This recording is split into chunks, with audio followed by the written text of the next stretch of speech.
hustle of the energy and the people watching. I love 8th Street in this block. Downtown Boise's 8th Street has long been a gathering place, but when the pandemic hit, that changed. For months, streets across the state were deserted, and downtown Boise's usually packed business sector sat eerily empty, until about a year ago, when the city decided to try something new.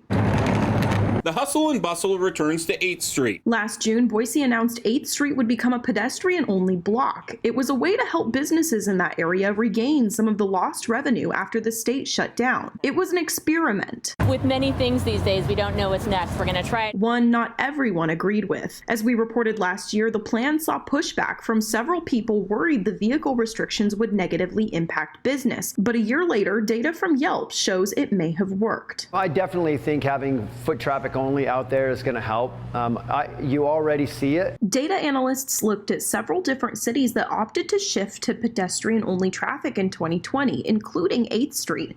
They found 8th Street saw a nearly 30% boost in consumer activity compared to the rest of the city during the height of COVID-19. It's something 8th Street businesses like Juniper say they've seen firsthand. If you take the amount of people that are walking down the middle of the street right now and on the sidewalks and standing outside of restaurants, and you try to put that on 2 sidewalks like it used to be, it would be shoulder to shoulder. So I know it's working, and I know people are enjoying it. We told you last week that Juniper quietly reopened on 8th Street this year after being closed for months. I've been on it since Juniper opened, so it was missed for sure by me.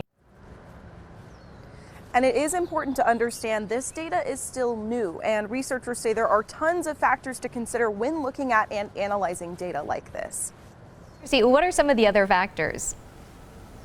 Yeah, so I mean, one of the factors is that businesses, other local businesses here in Boise didn't really have the unique opportunity that 8th Street did to go pedestrian only. I mean, even businesses on the neighboring street right here on Idaho Street weren't able to take that opportunity to go pedestrian only. And another thing is because 8th Street had the unique opportunity to go and expand their outdoor dining opportunities, that might have impacted people's choices during COVID as well. Sure, that makes sense. Now, is this the only data out there?